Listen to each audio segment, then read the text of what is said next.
안녕하세요. 오늘 제 이혼 이야기를 들려드리고 싶어 사연을 쓰게 되었는데요. 긴 이야기가 될 테니 거두절미하고 바로 시작해 볼게요. 저와 남편은 맞선 자리에서 만나 결혼을 전제로 1년 5개월, 6개월, 대략 1년 반 정도 연애하고 결혼을 하게 됐어요. 결혼 정년기에 잘 아는 어르신의 소개로 만난 남편의 첫인상은 나쁘지 않았고 4번의 계절을 남편과 지내보니 남은 세월도 함께하면 참 좋겠다는 생각이 들더군요. 그 무렵 남편에게 청혼을 받게 되었고 그 청혼을 수락하며 결혼 준비에 박차를 가하게 되었었죠. 그렇게 결혼을 하게 된 저희는 잘 지냈어요. 물론 시댁과도 잘 지냈어요.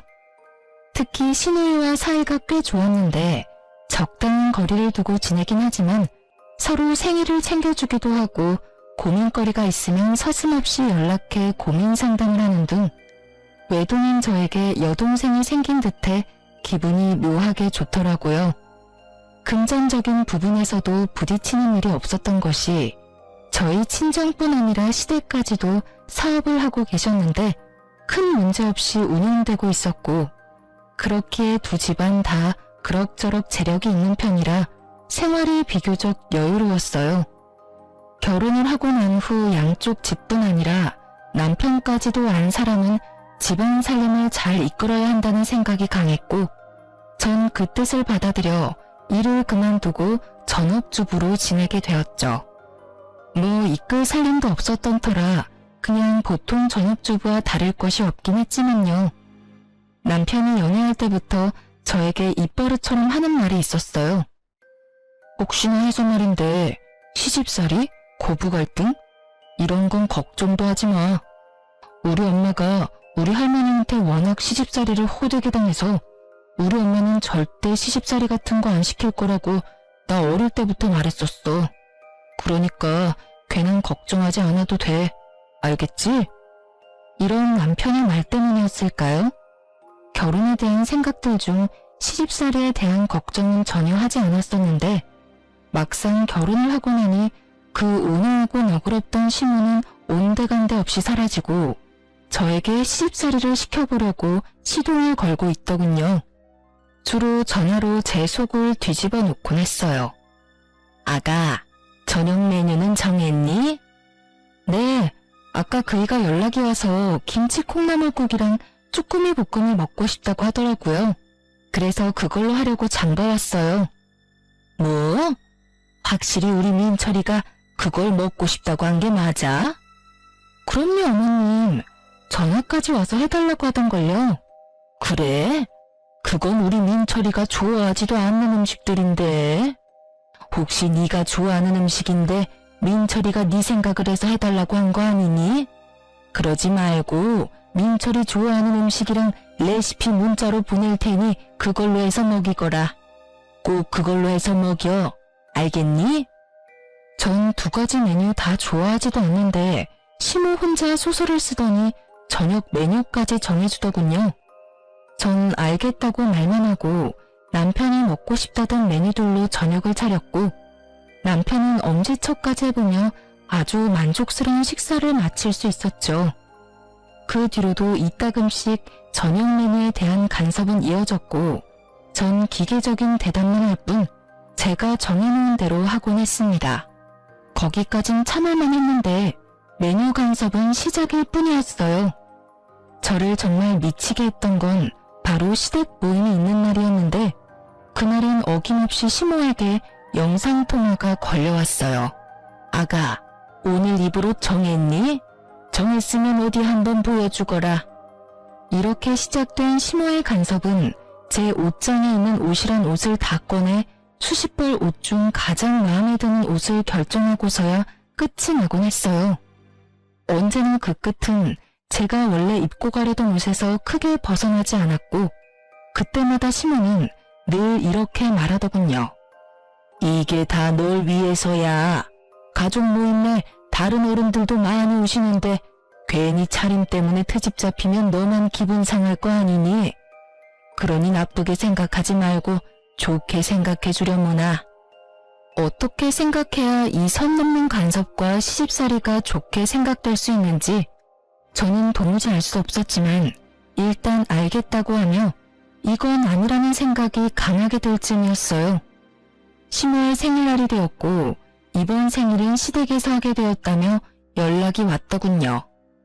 언니, 이번 생신은 그냥 집에서 하기로 했어요.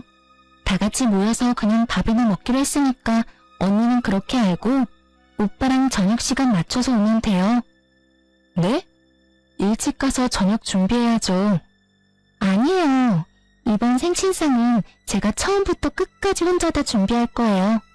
그러니까 그런 줄 알고 시간 딱 맞춰서 와서 밥만 먹고 가요. 혹시나 일찍 오면 문도 안 열어줄 거니까 행여나 혹시나 일찍 올 생각은 하지도 마세요. 사실 시댁에서 한다길래 걱정이긴 했는데 시누이가 저렇게 맞아주니 참 고맙더라고요. 하지만 막상 저녁 시간이 다가올수록 마음이 불안한 것이 점점 불편해졌고 걱정스러운 마음에 시누이가 말한 시간보다 조금 일찍 혼자 시댁으로 향하게 되었어요. 시댁에 들어서니 시누이는 이럴 줄 알고 자신이 더 빨리 음식 준비를 시작했다고 하며 도울 것이 없으니 쉬라고 하더라고요. 주방을 살펴보니 시누이 말대로 음식은 마무리 단계였고 뒷정리라도 도울까 하는 마음에 팔을 걷어붙이고 나섰지만 그마저도 시누이가 득달같이 먹는 바람에 할 수가 없었어요. 에이 언니, 다 된 밥상에 숟가락 얹을 생각하지 말고 얼른 소파에 가서 쉬어요. 이거 전부 내 손으로 차렸다고 자랑하려고 하는데 이제 와서 언니가 도우면 혼자 한 게 아닌 게 되잖아요. 뒷정리만 할게요 아가씨. 딱 뒷정리까지만요. 뒷정리든 앞정리든 혼자 다 할 거니까 나중에 상 차릴 때나 도와주세요. 이렇게 말한 아가씨는 저를 끌어다 소파에 강제적으로 앉혀버렸고 그렇게 전 감사하지만 마음은 불편한 휴식을 취하게 되었죠. 그렇게 몸은 소파에 귀는 주방에 둔 채 휴식 아닌 휴식을 취하고 있는데 외출해서 돌아온 시모가 집안 상황을 살피더니 저를 나무라기 시작하더군요. 아가, 아무리 요즘 시댁이 예전과는 다르다고 해도 이건 아니지. 어떻게 시누이는 주방에서 죽어라 일하고 며느리는 소파에서 편히 쉴 수가 있니? 이렇게 말하며 저를 혼내는데 이해가 되면서도 이렇게까지 화낼 일인가 싶은 오묘한 감정이 들어 말이 나오지 않더라고요. 또 제 입장에선 무어라 말을 꺼내는 것도 참 애매하기도 했고요. 그런 제 마음을 알았는지 시모의 소리를 들은 시누이가 손에 묻은 물도 제대로 닦지 않은 채 뛰어나오더라고요. 엄마 그만! 언니 혼내지 마. 언니는 같이 할 거라고 일찍 왔는데 내가 혼자 한다고 우겨서 언니도 벌서고 있는 중이었어. 그러니까 언니한테 뭐라고 할 것도 없어. 시누이는 있는 사실 그대로 말하며 제 편을 들어주었고 그쯤 했으면 시모도 이해하겠지 싶었는데 시모 생각은 그렇지 않은 것 같더라고요.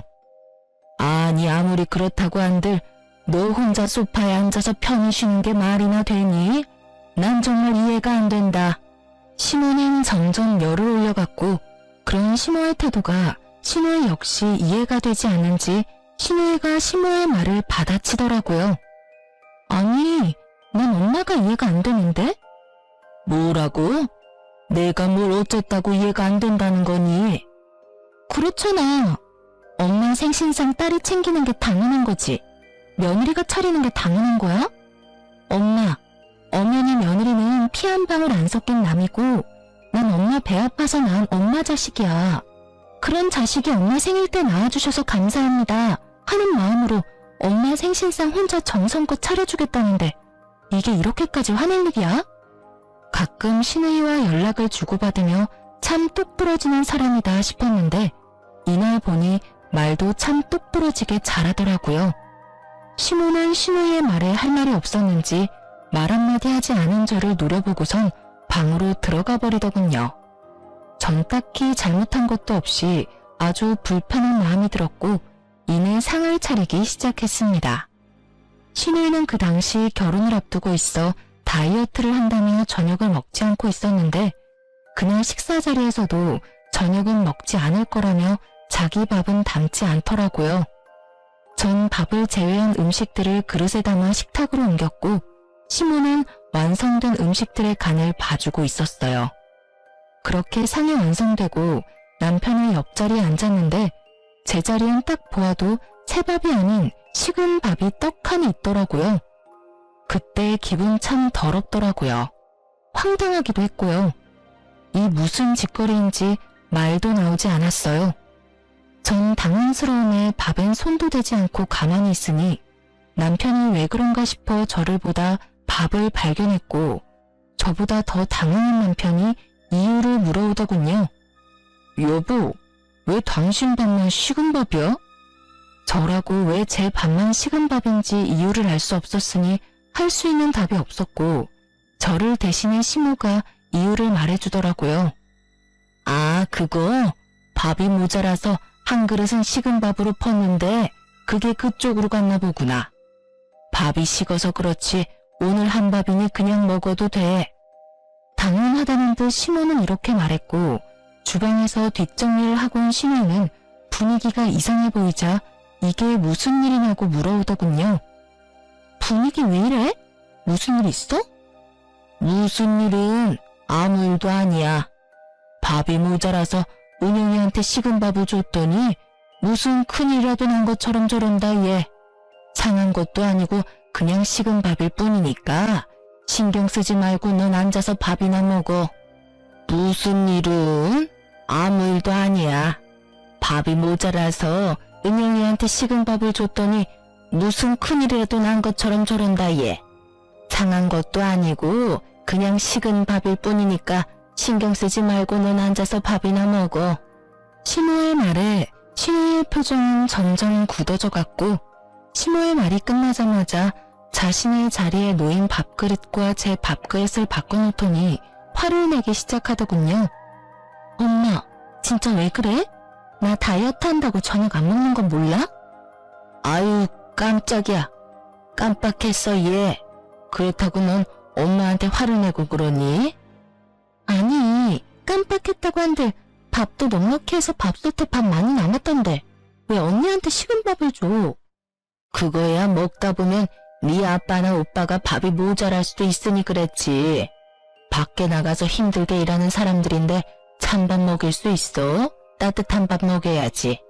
전 어이가 없었고 저보다 신우이가 더 어이가 없다는 말투로 두 남자에게 밥이 모자라냐고 물었고 두 사람은 지금도 충분히 많다는 대답을 내놓았죠. 원하는 대답을 들은 신우이는 시모를 쏘아보며 이렇게 말하더라고요. 이제 됐지? 내가 걱정이다 걱정이야. 혹시나 엄마 같은 시어머니 만날까 봐서 말이야. 뭐? 너 무슨 말을 그렇게 해? 나 같은 시엄마가 어때서? 몰라서 물어? 나 지금 엄마 때문에 결혼까지 망설여져.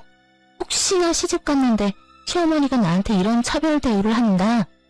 난 사랑이고 나발이고 당장 이혼하고 돌아올 것 같은데 그래도 되지? 먹는 거로 차별하는 건 해도 너무 치사하잖아. 말 같지도 않은 말 하지도 말고 얼른 밥이나 먹자. 시부의 말에 신우의 말이 끊기긴 했지만 정말 속이 다 시원하더라고요. 이런 제 마음과는 달리 시모는 기분이 확 상해버렸는지 붉어진 얼굴을 하고 방으로 들어가려는 듯 엉덩이를 들썩거렸지만 시부가 인상을 쓰며 쳐다보자 다시 자리에 앉아 밥을 먹기 시작하더군요. 그렇게 아슬아슬하던 식사가 끝나고 일상으로 돌아왔지만 좋기만 했던 부부 사이는 나빠지고 있었어요. 남편은 시모의 생일날 식은 밥을 대하던 제 태도를 탓하고 들었고 저 역시 가만히 있진 않았거든요. 그깟 식은 밥 좀 먹는 게 어떻다고 어머니 생일날 분위기를 그렇게까지 만들어야 했어? 뭐? 난 한마디도 하지 않고 거기 앉아서 그저 숨만 쉬고 있었는데 상황이 그렇게 된 걸 나한테 따지고 드는 거야? 기가 막혀서 정말. 아니, 애초에 그딴 행동을 한 어머님이 잘못된 거 아니야? 난 정말 이유를 알 수 없어서 물어보는 건데 어머님 왜 나 미워해? 어머니가 당신을 왜 미워해? 그러면 좋아서 식은 밥을 줬다고? 어머님은 나한테 따뜻한 밥 한 공기 주는 것도 싫을 만큼 나 미워하고 있어. 그걸 아가씨도 알고 나도 알고 아버님도 알고 계시는 것 같던데 당신은 왜 몰라? 여보, 어머니가 당신을 미워서 그런 게 아니라 상황이 그래서 그랬던 것뿐이야. 당신도 들었잖아. 혹시나 아버지랑 내가 밥이 모자랄까봐 그렇게 하셨다고. 그러니까 괜한 오해는 하지 말자. 누가 봐도 시모가 저를 미워하는 것이 맞는데 그걸 남편은 괜한 오해라고 하며 좋게 설명을 하고 나서더군요. 하지만 그 말들은 제 귀에 들리지 않았고 남편이 하나마나한 설명들로 풀리기엔 이미 제 마음이 상할 대로 상해버린 뒤였습니다. 자신의 설명에도 제가 여전히 투명하게 굴자 남편은 저를 속 좁은 사람으로 몰아갔고 저흰 처음으로 큰 말다툼을 하게 되었죠. 그날 이후 부부관계는 점점 소원해지기 시작했고 저 역시 사건의 본질은 보지 않고 무조건 제 잘못으로 몰아가는 남편의 행동에 실망감이 점점 커져만 가고 있었어요. 그 와중에도 시모의 시집살이는 계속되고 있었고 저의 인내심의 한계를 넘어서는 일이 일어나고야 말았습니다. 그날은 시모가 함께 백화점 쇼핑도 가고 맛있는 것도 먹자고 저를 불러내더라고요. 갑작스러운 통보에 적당한 변명거리가 없었던 전 하는 수 없이 시모와 백화점으로 가게 되었고 그곳에서 시모는 작정이라도 한 사람처럼 저를 무슨 하녀 부리듯 부려먹기 시작하더군요. 백화점을 돌며 온갖 잔심부름을 시키는 것은 물론 짐이란 짐은 다 제 손에 쥐어주고선 끊임없이 쇼핑하기 시작했고 몇 시간 동안 돈을 써대던 시모는 돈 쓰는 것도 힘들다며 밥을 먹으러 가자고 하더라고요. 저 역시 배가 고팠던 터라 시모를 데리고 백화점 근처 식당으로 갔고 빠르게 주문을 마친 후 시모 물건을 들고 있느라 뻐근했던 어깨를 두드리고 있을 그때였어요. 어머, 아가, 어떻게 하니? 나 지갑이 없어졌어. 아무래도 아까 계산하고 거기에 두고 왔나 봐. 네? 다시 한번 잘 찾아보세요. 가방에 없어요? 그래, 없어. 그러지 말고 얼른 가서 가지고 오렴. 누가 가지고 가면 어떻게 하니? 시모의 지갑은 남편이 첫 월급을 타 사준 지갑으로 의미가 큰 지갑이란 걸 알았던 터라 전 다른 생각은 전혀 하지 못한 채 몸이 반사적으로 움직이기 시작했어요. 백화점에 도착한 저는 마지막 매장에 들러 지갑을 찾기 시작해 시모가 돌았던 매장을 차례대로 돌며 지갑을 찾아보았지만 어디에도 없었고 CCTV라도 돌려봐야 하나 싶어 고객센터로 발길을 돌리는 순간 시모에게서 전화가 오더군요. 아가, 얼른 다시 오렴. 지갑 찾았어. 네? 지갑 찾았다고. 자켓 주머니에 있지 뭐니? 아, 주머니에요? 그래, 10년 감수했다 정말. 어쨌든 지갑은 있으니까 얼른 오렴. 시모의 말에 전 다시 식당으로 향했고 식당에 가니 시모는 제가 주문한 음식까지 다 먹어치운 후더라고요. 아니 정확히는 다 남기긴 했는데 제 음식까지 제가 손댈 수도 없게 다 헤집어 놓은 뒤였어요. 이쯤 되니 알겠더라고요. 이 모든 게 저를 골탕 먹이기 위해 벌인 일이라는 것을요.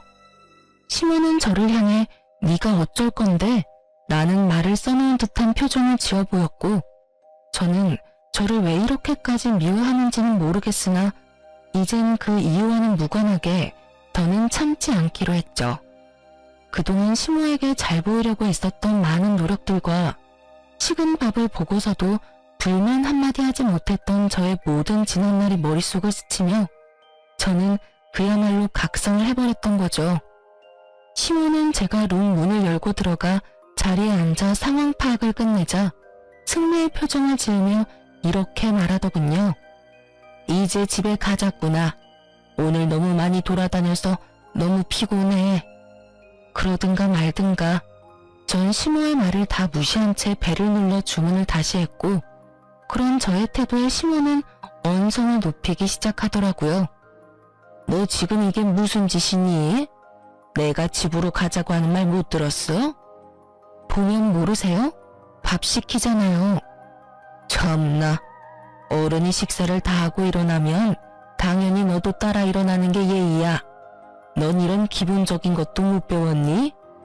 제가요, 하루 종일 어머님 수발 들며 쫓아다니느라 쫄쫄 굶었더니 배가 너무 고파서 눈에 뵈는 게 없어요. 그러니까 예의가 있니 없니 그건 어머님 생각하고 싶은 대로 생각하시고 전 일단 밥은 먹어야 하니 기다려 주시던지 먼저 가시든지 편하신 대로 하세요. 정말 눈에 뵈는 게 없더라고요. 하루 종일 쫓아다닌 것도 힘들어 죽겠는데 그 와중에 똥개 훈련까지 받았다고 생각하니 힘든 건 둘째치고 화가 너무 나더라고요. 이런 저의 태도에 심어도 화가 단단히 났는지 팔짱까지 끼고선 이렇게 말하더군요. 뭐? 눈에 뵈는 게 없어? 뭐 이딴 게 다 있어? 아휴, 너의 지금 이런 무례한 태도는 네 친정엄마하고 이야기를 좀 해봐야 하겠구나. 아무래도 네 꼴을 보아하니 내가 네 엄마한테 할 말이 많을 듯하구나. 할 말 많으시면 통화해야죠. 그건 어머님 뜻대로 맘대로 하시고 가실 때 가더라도 오늘 산 저 짐들은 다 가지고 가세요. 두고 가는 물건이 하나라도 있으면 오늘 하루 고생한 저한테 주는 선물이라고 생각하고 제가 다 가지도록 할게요. 그날 시모는 제가 모시고 왔기 때문에 차를 가지고 오지 않았고 혼자 지고 오이고 택시를 타기엔 짐이 많았던 터라 시모는 설마 하는 마음으로 단 하나도 챙기지 않고 그냥 가버리더라고요. 시모에게 한 말이 모두 진심이었던 저는 밥을 맛있게 먹고 난 후 택도 떼지 않은 새 상품을 모두 중고로 팔아버렸고 그 돈을 아주 기쁜 마음으로 평소 기부하던 단체에 모두 기부해버렸습니다. 우려, 걱정, 이런 감정은 전혀 들지 않더군요. 이미 저의 인내심은 한계선을 넘어버렸고 더는 어른 대접을 해줄 필요도 없다는 것이 제 생각이었으니까요. 그날 밤 소파에 앉아 콧노래를 부르며 TV를 보고 있는데 퇴근을 하고 돌아온 남편이 시모에게 오늘 있었던 일을 전해들은 것인지 저에게 노발대발 화를 내기 시작하더군요. 당신 정말 왜 그러는 거야? 도대체 어머니랑 왜 그렇게 자꾸 부딪히는 거냐고. 와, 또 내 탓을 하는 거야? 확실하게 집어줄 테니 잘 들어. 하루 종일 종 부리듯 끌고 다닌 것도 당신 엄마고 잃어버린 적도 없는 지갑 핑계로 똥개 훈련 시킨 사람도 당신 엄마야. 그 와중에 밥도 먹이기 싫었는지 남의 음식까지 다 헤집어 놓으며 혼자 식사까지 마친 사람 역시 당신 엄마지. 이게 무슨 말인지 알아? 먼저 수준 낮게 행동한 사람은 어머님이란 이 말이야. 그러니까 따지려거든 나한테 따지지 말고 당신 엄마한테 가서 따지고 나 대신 이런 식으로 다시는 행동하지 말라고 말도 좀 전해줘. 제 말에 남편은 할 말이 없는지 긴 한숨을 쉬며 저를 설득해 보려고 하더라고요. 여보, 그냥 당신이 좀 져주면 안 돼? 그냥 불쌍한 사람이다 생각하고 당신이 좀 더 잘 보이려고 노력해주면 어머니도 당신한테 잘 대해주실 거야. 응? 불쌍한 사람? 당신 눈엔 어머님이 불쌍해 보여? 난 전혀 그렇게 보이지 않아서 말이야. 난 내가 더 불쌍해. 이유 없이 미움받는 내가 더 불쌍하다고. 난 당신 뜻대로 그런 노력할 생각은 추호도 없으니까 나한테 괜한 기대도 하지 마. 제 말을 듣고 있던 남편은 또다시 큰 한숨을 쉬더니 부랴부랴 짐을 챙기기 시작하더군요. 그러면서 하는 말이 한동안 저와 함께 있고 싶지 않다고 하며 시댁으로 가서 지낸다고 했고 전 그런 남편을 말리지 않았어요. 뒤도 돌아보지 않고 집을 나서는 남편을 보는데 참 시모보다 남편이 더 밉더라고요. 어쩌면 저렇게 시모 편만 들 수가 있는 것인지. 괜찮냐? 오늘 많이 힘들진 않았느냐? 고생 많았다. 제 마음을 달랠 수 있는 이 수많은 말들 중 딱 한마디만 남편이 해줬더라면 상황이 이렇게까진 되지 않았을 텐데 말이죠. 누굴 탓하겠어요? 저런 인간인 줄도 모르고 사랑의 눈이 멀어 믿고 결혼한 제가 미쳤었고 제정신이 아니었던걸요. 그렇게 눈물도 나지 않던 밤이 지나고 다음날 아침 일찍부터 시모에게서 전화가 오더군요. 너 어제 산 내 물건 잘 챙겨뒀지? 그거 가지고 집으로 좀 넘어오거라. 아, 그거 전부 저에게 주시는 거 아니었어요? 제가 다 가진다고 했는데도 두고 가시길래 저한테 주는 선물인 줄 알고 다 팔아버렸는데요? 택도 안 뗀 새 상품이라 꽤 제값으로 받아서 다 기부했어요, 어머님. 덕분에 좋은 일 제대로 했지 뭐예요? 말 그대로였어요. 마음먹고 한 쇼핑이었기에 그 금액이 적지 않았고 시모는 이때껏 들어본 적도 없는 괴성을 지르며 화를 내기 시작하더군요. 너 정말 미친 개야? 그게 돈이 얼만데 뭐? 다 팔아서 기부를 해? 네가 제정신이야? 돈이 썩어나는 게야? 기부를 하려거든 네 돈으로 할 것이지 왜 내 돈으로 기부를 하냔 이 말이야. 어디서 너 같은 게 우리 집에 들어와서는 내 골머리를 썩게 만드는지 이런 미친 거사. 이미 예상했던 터라 놀랍지도 않더라고요. 전 휴대전화를 스피커로 해놓고 시모가 고함을 지르든 노래를 부르든 대꾸도 하지 않은 채 하던 일을 했고 어느새 전화는 끊겨 있더라고요. 그렇게 얼마 지나지 않아 친정엄마에게서 전화가 왔고 그 전화로 전 이혼을 결심하게 되었어요. 엄마, 아침부터 무슨 일이야? 무슨 일 있어요? 무슨 일은 나 말고 너한테 있던데 네 시어머니 전화 왔더라. 아니 무슨 그런 몰상식한 여자가 다 있니? 이 아침에 사돈댁에 전화해서 다짜고짜 네 욕을 하기 시작하는데 대충 들어봐도 네 잘못은 하나도 없던데 그 여잔 뭐가 그렇게 불만이 많던지 내가 진짜 기가 막혀서. 어머님이 엄마한테까지 연락했단 말이야? 그것도 이 아침에? 그래. 아유, 다 됐고 내가 지금 너 데리러 갈 테니 준비는 하고 있어. 나보고 너 데리고 당장 네 시댁으로 오라고 하더구나. 무슨 말을 하려고 그러는지 내가 직접 가서 들어봐야겠어. 엄마, 일단 진정 좀 해. 내가 지금 진정하게 생겼어? 그 어렵다는 사돈한테도 이따위로 구는데 너한테는 어떻게 했겠어? 내가 지금 손이 다 떨려온다고. 엄마, 일단 진정 좀 하고 기다리고 있어. 내가 다 생각이 있어서 그래. 내가 알아서 해볼 테니까 조금만 진정하고 기다려줘요, 응? 일단 알겠는데 다시 한번 이런 말 들리면 가만히 있지 않을 거니까 확실하게 마무리 지어.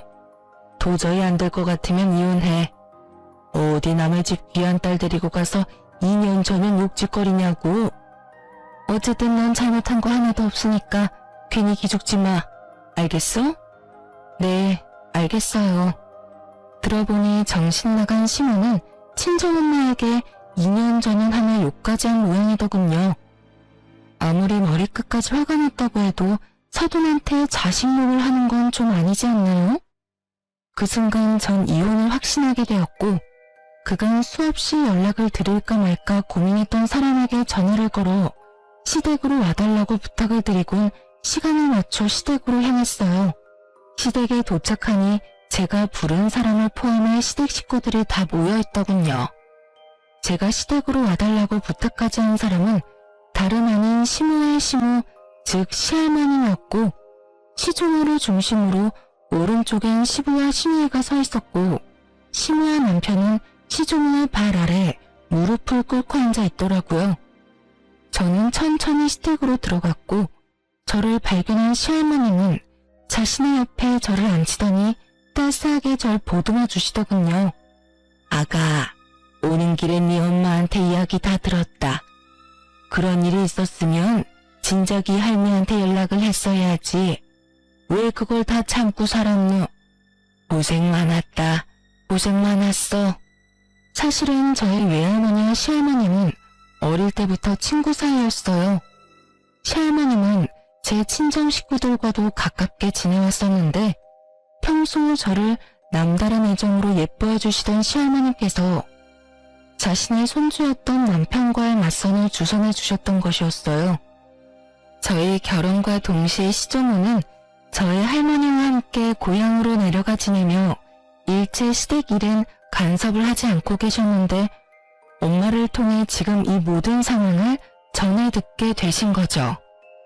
저의 손을 꽉 잡은 시종우는 득달같이 시무를 잡기 시작하셨고 그 뻔뻔스럽도록 당당하던 시무는 목이 부러져라 고개를 숙이고 있더군요. 내가 널 이래서 싫어했던 게야. 그리 내가 그 못된 성종을 버리라고 했거늘 아직도 그 벌은 못 고친 게야? 이렇게 시작된 시종우의 말은 정말 충격적이더군요. 너 시집온 그날부터 네 아랫사람들한테 뭐라고 하고 다녔는지 내가 다 알고 있다. 네 손아랫사람 무시하는 건 물론이고 더럽고 굳은 일은 다 시켜먹고 그것만 해도 기가 막히는데 뭐? 내가 죽으면 이 재산 다 네 남편 몫이니 알아서 기라고? 내가 이 모든 걸 몰라서 가만둔 줄 알아? 진작 이혼시켜버리고 싶은 걸 결혼한 지 얼마 되지도 않았고 뱃속에 민철이가 들어앉았다고 해서 참고 또 참았다. 데리고 살면서 인간 만들면 인간 구실은 하겠지 하면서 또 참았단 말이다. 애들 크면서 눈빛에 도끼도 좀 빠지고 제법 말도 가려서 하는 것 같아 좀 풀어줬더니 또 사고를 치는구나. 또 언행을 그따위로 하고 다녔어. 나이도 들 만큼 들었으니 이젠 사람 될 거라고 했던 내 실수였지. 사실 시집살이를 시켰다는 말을 들을 때부터 이상하긴 하더군요. 제가 아는 시종우는 아무 이유 없이 사람을 괴롭히는 사람은 아니었는데 남편의 말론 아무 이유 없이 시무를 쥐잡듯 잡았다고 하니 제가 모르는 시종우의 모습이 있는가 보다 하고 생각했었거든요. 하지만 시종우만 알고 있는 시무의 민낯은 생각보다 더 경악스럽더군요. 시종우의 입에서 자신의 과거가 흘러나오자 시무는 악을 쓰며 역정을 내기 시작했고 그 입에서 나오는 한마디 한마디가 저에겐 참 어이없는 말들이었습니다. 저 역시 며느리가 마음에 들지 않아 사람 좀 만들어 보려고 그렇게 했던 거예요, 어머님. 어머님은 저한테 그렇게 하셔놓고 저는 왜 며느리 길들이면 안 되는 건가요? 이 얼마나 기가 막히고 코가 막히는 말인가요? 시댁으로 오는 내내 될 수 있으면 나를 아끼자 하고 생각했는데 이렇게 상황이 흘러가니 그냥 참고 있을 수가 없더라고요. 어머님, 전 아무리 생각해도 어머님께 큰 잘못한 것이 없는데 저의 어떤 점을 그리도 미우셨어요? 제가 뭘 그렇게 잘못했길래 절 길들이려고까지 했는지 정말 궁금하네요. 저요, 어머님이 저한테 적대적으로 대하기 전엔 전화도 자주 드리고 살갑게 굴면 어머님의 말도 안 되는 트집에도 다 맞춰드리려고 노력했었어요. 그런데 그런 제 노력에도 어머님은 그저 저를 미워만 하셨었잖아요. 제 말에 어머님은 아무런 말도 하지 못하고 있더군요. 당연한 일이었어요. 백화점 사건이 있기 전까지 전 시모에게 잘하려고 했었고 시모의 말도 안 되는 시집살이에도 이렇다 할 말대답 한 번 한 적이 없었으니까요. 아무리 머리를 짜내어 봐도 할 말이 없던 시모는 입을 꾹 다문 채 저를 노려보더군요. 그런 시모의 행동에 서름이 터져버린 저는 그간 시모의 행동을 하나하나 다 읊어주었죠. 제 말이 길어질수록 시종우와 시부의 얼굴은 점점 굳어져만 갔고 제 말이 끝나자 시종우는 믿을 수 없다는 듯 화를 내시더라고요. 이 말이 다 사실인 거야? 어디서 가짠지도 않게 그딴 짓거리를 한 게야? 네가 사람이야? 어떻게 사람이 어른이 그런 짓을 할 수가 있는 게야? 나도 그리 미운 너한텐 그런 짓은 하지 않았어. 식은 밥을 줘? 하녀 부리듯 부려? 어디서 배운 짓거리야 그게? 이게 다 어머님 때문이에요. 저요? 시집와서 단 하루도 마음 편한 날이 없었어요. 이제 좀 편해지나 싶었는데 어머님이 저 애를 이 집에 들이셨잖아요. 제 입장에선 저 애가 눈에 가시 같았고 그래서 괴롭혔는데 그게 잘못인가요? 네가 마음 편히 지내지 못하게 된 건 다 그 누구의 탓도 아닌 네 탓이다. 멀쩡히 살아있는 시어미를 하루빨리 죽으라고 누가 너한테 기도하라고 시켰니? 그리고 너보다 아랫사람들을 그리 심하게 괴롭히라고 누가 너한테 시켰니? 다 네 신부가 네 팔자를 꼰 것인데 누구 탓을 하는 게야? 그건 실수였어요. 그땐 저도 어렸고 뭘 몰라서 그런 언행을 했던 거라고요. 그냥 실수라고 생각하고 용서해 줄 수도 있는 거잖아요. 언제적 실수를 이날 이때껏 마음에 품고 저를 괴롭히시냐고요. 이렇게 말한 시모는 눈물을 쏟아냈고 저는 그런 시모가 어이가 없더라고요. 그리 잘하는 사람이 아무 잘못도 없는 저를 그리 미워했다고 생각하니 화가 나기도 했고요. 그럼 어머님은 그런 이유로 절 괴롭히신 거예요? 제가 할머님과 오래 알고 지낸 사이란 이유 때문에요? 그게 더 말이 안 된다고 생각하진 않으세요?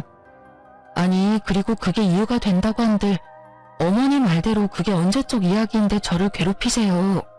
왜 친정엄마한테까지 전화해서 2년 전년 제 욕까지 하셨냐고요.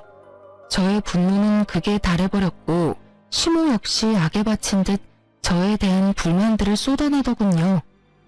난 네가 이래서 싫었다. 네 행동, 생김새, 말투 모든 게 다 싫었다고. 특히 네 그 건방짐이 제일 싫었다. 날 깔보는 듯한 그 눈빛에서 나오는 그 건방짐이 미친 듯이 싫었다고. 정말 미쳐버린 것이 아닌가 하는 생각이 다 들더라고요. 전 정말 맹세코 일이 일어나기 전까진 시모에게 살갑게 대했기에 저 정도 자격지심이면 병이라는 생각마저 들기도 했습니다. 제가 싫다며 소리를 질러버린 시모는 급기야 남편을 보며 이렇게 말하더군요. 이왕 일도 이렇게 됐고 민철이 너 당장 이혼해.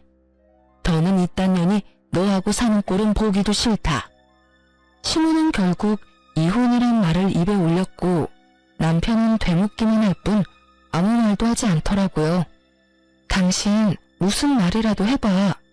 당신 어머님이 이혼하라고 하면 나랑 이혼까지 할 생각이야? 당신은 생각이 없어? 전 남편에게 따져 물었고 그런 제 행동이 또 마음에 들지 않았던 시모는 저에게 무시무시한 태세로 달려들더군요. 이년이 어디서 내 아들한테 그딴 식으로 말을 해. 내가 이년을 그냥. 이러면서 달려드는데 저도 모르게 시모를 밀쳐버렸고 바닥에 고꾸라진 시모를 본 남편이 미쳐 날뛰기 시작하더라고요. 너 진짜 미쳤어. 어디서 시어머니를 밀치는 거야? 당장 이혼해. 나도 너 같은 년이랑 한시도 못 살겠으니까 이혼하자고. 그래, 이혼하자. 그까짓 이혼 해줄게. 변명할 생각도 남편에 대한 미련도 조금의 마음도 남아있지 않더라고요.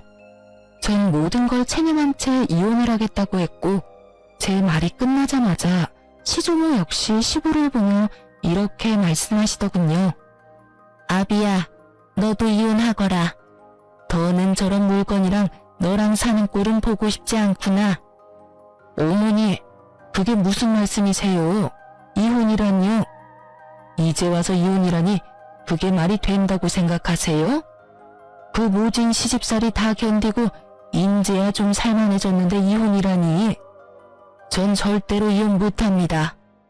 시주모의 말에 시모는 그게 무슨 말이냐며 따지고 들었지만 시부는 그런 시모의 말은 들리지도 않는다는 듯 오직 시주모의 얼굴만 바라보더군요. 지금까지 한 말이 다가 아니란다, 아비야. 저 물건은 고얀 행동뿐 아니라 입으로도 죄를 짓고 있더구나. 시집 온 지 한 달도 채 되지 않은 새색시가 손아래 동서들한테 한다는 말이 저 늙은 할망구는 왜 죽지도 않고 질기게 살아서 자기를 괴롭히는 건지 목숨도 질기다면서 같이 사는 게 고역이라고 하더구나. 그게 사람으로서 할 말이더냐? 내가 그 말을 듣고 당장이라도 내쫓아버리고 싶은 걸 네가 사랑한다고 하니 참고 또 참았는데 저리 제 자식 이혼시키는 꼴을 보니 나도 널 이혼시켜도 될 것 같구나. 당장 이혼하고 저 인간 같지 않은 것들 다 내쫓아내. 더는 내가 벌어 갈고 닦은 곳에서 저딴 것들 호의호식하는 꼴조차도 보기 싫으니. 이미 시모의 민낯을 알아버린 시부는 오만 정이 떨어지신 듯 그 자리에서 고민도 없이 알겠다고 했고 시모와 남편은 그제야 다시 무릎을 꿇고 빌기 시작하더군요. 이렇게 쫓겨날 순 없어요, 어머님. 제가 더 잘할게요. 제가 더 노력할게요. 제가 다 고칠게요, 어머님. 할머니, 제발 한 번만 용서해주세요. 저요, 이 사람이랑 이혼도 안 하고 이 사람 하늘처럼 떠받들고 살게요. 이미 늦은 일이니 더는 입 아프게 하지 말고 얼른 나가거라. 우리 민철이 이 집안의 대를 이을 하나뿐인 아들이라고요. 장손을 어떻게 내쫓을 수가 있으세요? 하나뿐인 아들? 요즘 세상이 어떤 세상인데 그런 말을 하는 게인지 민정이 잘 보고 들었지? 앞으로 할미가 물려주는 재산 어떻게 꾸려나갈 건지 생각해서 이 할미한테 알려주거라. 혹여나 네 어미나 오빠한테 한 푼이라도 흘러가는 순간 너도 쫓겨날 테니 그리하라. 시주모의 통보와 함께 모든 일은 빠르게 진행되었어요. 두 사람은 그 자리에서 맨몸으로 쫓겨나 버렸고 남편은 시부의 회사에서 마저 쫓겨나 실업자 신세가 되었죠. 거기에다 시모는 그동안 사치스러운 생활을 하며 자신의 친정으로 재산을 빼돌리고 있었던 점이 드러나며 재산은 한 푼도 받지 못하고 이혼했다고 하더라고요. 저 역시 시모와 남편에게 위자료를 받고 이혼을 하게 되었습니다.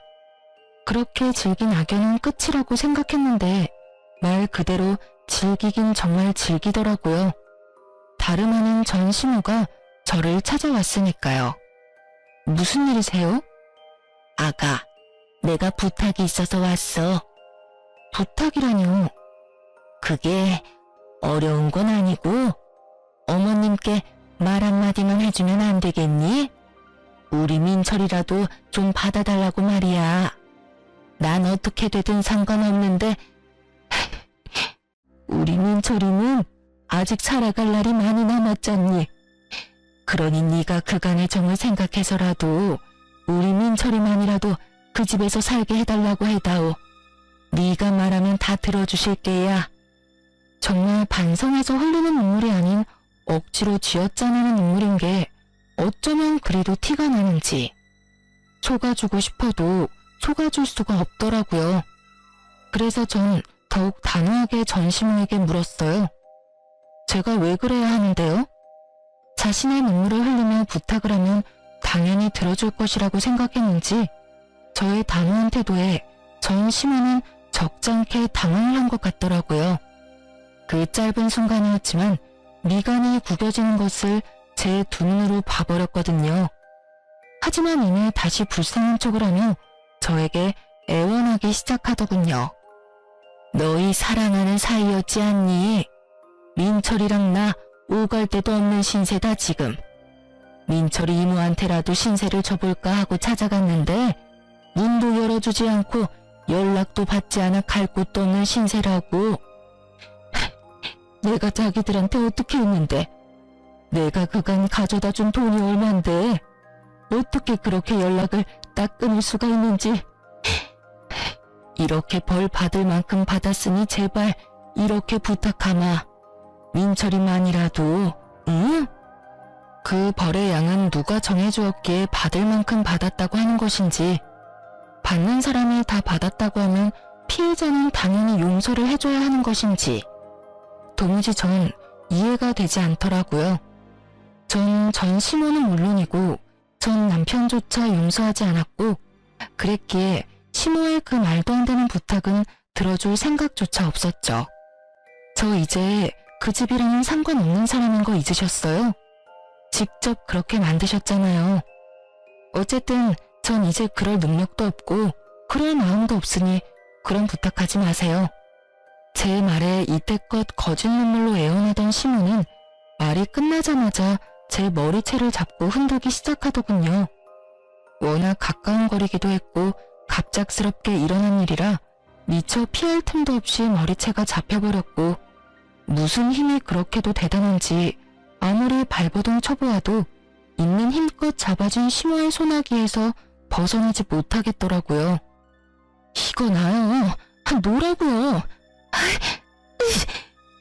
너 인연 오늘 너 죽고 나 죽는 날이다. 그런 부탁을 하지 마. 오냐, 네 말대로 그런 부탁은 이제 할 일이 없을 거다. 오늘 너 죽는 날이니까 말이다. 저는 고함 소리와 함께 전 시모 역시 고함을 질러댔고 무슨 일인가 싶어 나온 옆집 분이 경찰에 신고를 해주신 덕에 시모의 손에서 벗어날 수 있었습니다. 그렇게 전 시모는 경찰서로 끌려갔고 다신 저를 찾아오지도 찾지도 않겠다는 각서를 받고 합의를 해주었어요. 그 후 소식을 전해 들은 신우이에게서 연락이 왔더라고요. 언니, 이야기 들었어요. 괜찮아요? 네, 좀 놀라서 그렇지 다친 곳은 없어요. 다행이다. 이야기 듣고 얼마나 놀랐는지 몰라요. 제가 엄마랑 오빠 살 작은 집 얻어줬으니까 앞으로 언니 찾아갈 일은 없을 거예요. 아가씨 마음 이해 안 되는 건 아니지만 할머니 알면 어쩌려고 그랬어요? 모르긴 몰라도 크게 화내실 텐데. 아, 그건 걱정 마세요. 할머니하고 아빠한테 다 허락 받고 얻어줬어요. 제 딴에는 마지막 효라고 생각하고 해드린 건데 엄마는 그게 시작이라고 생각했는지 이것저것 요구가 많아지더라고요. 그래서 저도 연락 끊어버렸어요. 언니도 알다시피 제가 오빠처럼 엄마 사랑받으며 자란 자식도 아니고 낳아주시고 키워주신 값은 다 했다고 생각해서요. 쉬운 결정은 아니었을 텐데 아가씨도 마음고생 많이 했겠네요. 괜찮아요? 네, 전 생각보다 괜찮아요. 저보단 오빠가 큰일이죠 뭐. 제가 유일한 희망이자 마지막 돈줄이었을 텐데 저마저 연락 끊었더니 들리는 소문은 어디 작은 회사에 취업은 했다고 하더라고요. 그런데 뭐 버텨내겠어요? 한평생 고생이란 모르고 편하게만 살았는데. 뭐 이제 알아서 잘 살기만을 바라야죠. 그렇게 말을 마친 신우이는 앞으로 언니 동생하며 지내도 되겠냐며 저에게 조심스럽게 물어왔고 전 알겠다고 했어요. 앞서 말했다시피 동생 하나 생긴 기분이 좋기도 했고 저를 잘 챙겨주었던 신우이와 계속 연락하며 지내고 싶기도 했거든요. 신우이뿐 아니라 할머니와도 가끔 보고 지내고 있어요. 저를 만날 때마다 제가 그런 일을 겪게 된 것은 할머니의 책임이 크다며 자책 아닌 자책을 하시더니 어느 날은 할머니의 건물에 소품 가게를 하나 차려주시더라고요. 회사도 결혼한 후에 그만두고 무슨 일이라도 해야 아픔이 빨리 잊혀진다고요. 전 감사하게 가게를 받았고 잡생각도 버릴 겸 핸드메이드 제품도 만들어서 판매하고 있어요. 가끔 너무 쉽게 이혼을 한 것인가 싶은 순간도 있긴 하지만 전 더는 전 남편을 사랑하지 않았고 참고 더 살았다간 어떤 꼴을 보고 당하게 될지 모르는 일이니 후회는 하지 않으려고 해요. 요즘 전 옆 커피가게 사장님과 자주 왕래하며 지내고 있어요. 네, 여러분이 생각하시는 그런 관계로 지내는 거 맞습니다. 아침 저녁으로 커피를 사 먹으러 가다 보니 자연스럽게 가까워졌고 어느 날부턴 제가 제일 좋아하는 커피를 가지고 사장님이 직접 찾아오기 시작해서 시간을 자주 보내게 되었죠. 그 이후 사장님과 가끔 밖에서 밥을 먹기도 하고 술도 먹으며 서로 알아보는 단계를 거치고 있어요. 지금까지 지켜본 바론 성실하고 다정한 사람인 것 같아 좀 더 지켜보려고 합니다. 이혼을 할 당시엔 다신 남자는 없다고 생각하고 다짐했었는데 사람 일이란 게 정말 모르는 건가 봅니다. 이렇게 또 남자를 보며 좋은 사람이라고 느끼는 걸 보면 말이죠. 어쨌든 전 용기를 가지고 새롭게 시작해보려고 합니다.